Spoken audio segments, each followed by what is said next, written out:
مہینے تو سارے ہی مبارک ہیں، لیکن دین اسلام میں کچھ ماہ ایسے ہیں جنہیں اولین وقت سے ہی فضیلتیں بخشی گئیں۔ ربیع کا مطلب ہے بہار کا۔ جب بہار کا پہلا پھول نکلتا ہے، بہار میں اس کی خوشبو، رنگ ہی مختلف ہوتا ہے۔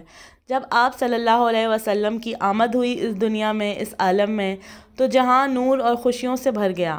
آپ سب لوگوں کو میری طرف سے ربیع الاول کا چاند بہت بہت مبارک ہو۔ آج خیر سے ربیع الاول کی پہلی تاریخ ہے، تو اسی مہینے کے حساب سے میں آج آپ کو ایک ایسا زبردست سا وظیفہ بتا رہی ہوں جس کو پڑھنے کے بے حد فوائد ہیں، اور انشاءاللہ تعالیٰ آپ کو اچھے فضائل اس سے آپ کو نصیب ہوں گے۔ تو آج کے دن کے حوالے سے میں آپ کو ایسا وظیفہ بتا رہی ہوں جو کوئی یکم ربیع الاول سے لے کر 12 ربیع الاول تک رات کو سونے سے پہلے ہی اگر 1000 دفعہ یہ درود شریف پڑھ کر سو جائے تو اللہ کے حکم سے اس بندے پر جو کرم ہوگا، تو خواب میں آپ صلی اللہ علیہ وسلم کی زیارت نصیب ہوگی۔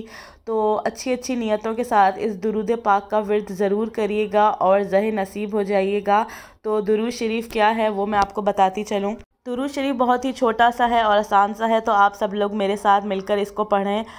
تو درود شریف یہ ہے: اللہم صلی علی سیدنا محمد النبی الامی وعلی آلہ وبارک وسلم۔ تو بہت چھوٹا اور آسان سا درود شریف ہے، ہر کوئی پڑھ سکتا ہے، اور کوشش کریں اس ربیع الاول کے مہینے میں بہت زیادہ درود شریف کا اہتمام کریں اور بہت زیادہ اپنے لیے بخشش کی دعائیں کریں، اپنی اولادوں کے لیے دعا کریں، ان کے اچھے فیوچر کے لیے دعا کریں اور اچھے نصیب کے لیے دعا کریں۔ اور آج ان کی برکت سے ہی، حضور صلی اللہ علیہ وسلم کی برکت سے ہی آج ہم مسلمان ہیں، انہی کی برکت سے ہم جنت کے خواہش مند ہیں، اور انہی کی برکت سے آج ہمارے دل میں جو ایمان ہے اور درود پر جو توجہ ہے، تو بس ہم لوگ اور خاتمہ بالخیر کے خواہش مند ہیں۔ تو بس اپنے اور اپنے بہن بھائیوں کے لیے، سب کے لیے اچھی اچھی دعائیں کریے گا اس مہینے میں، اور مجھے اور میری فیملی کو اپنی دعاؤں میں ضرور یاد رکھیے گا۔